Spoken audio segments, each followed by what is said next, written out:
योगश्री yoga and fitness स्टुडिओतर्फे जागतिक योग दिनानिमित्त दुचाकी जनजागृती फेरी इचलकरंजी 12व्या जागतिक योग दिनाचे औचित्य साधून शहरातील नव्याने सुरू झालेल्या योगश्री योगा अँड फिटनेस स्टुडिओ यांच्या वतीनं रविवारी 21 जून 2026 रोजी उत्साहपूर्ण वातावरणात दुचाकी जनजागृती फेरीचे आयोजन करण्यात आले। सुवर्णपदक विजेत्या योग प्रशिक्षक सौ मुग्धा ढोकळे यांच्या मार्गदर्शनाखाली सुमारे 30 ते 40 महिला योग साधिका या उपक्रमात सहभागी झाल्या।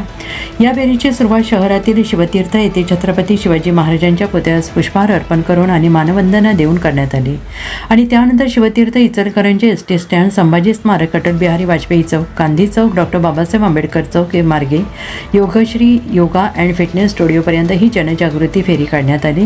या फेरी दरम्यान विविध चौकांमध्ये आणि एसटी स्टँड परिसरात थांबून योगाचे महत्त्व, निरोगी जीवनशैली आणि नियमित व्यायामाची गरज याबाबत संदेश देण्यात आले। निरोगी आरोग्यासाठी योग करा, योग हा आरोग्याचा पाया आहे अशा घोषणांद्वारे नागरिकांमध्ये जनजागृती करण्यात आली। महिला योग साधिकांनी अनोख्या पद्धतीने दुचाकी फेरी काढून योगाचा संदेश सर्वसामान्यांपर्यंत पोहोचवला आणि या उपक्रमामुळे शहरात जागतिक योग दिन उत्साहात साजरा करण्यात आलेला असून नागरिकांनी या अभिनव उपक्रमाचे कौतुक केले।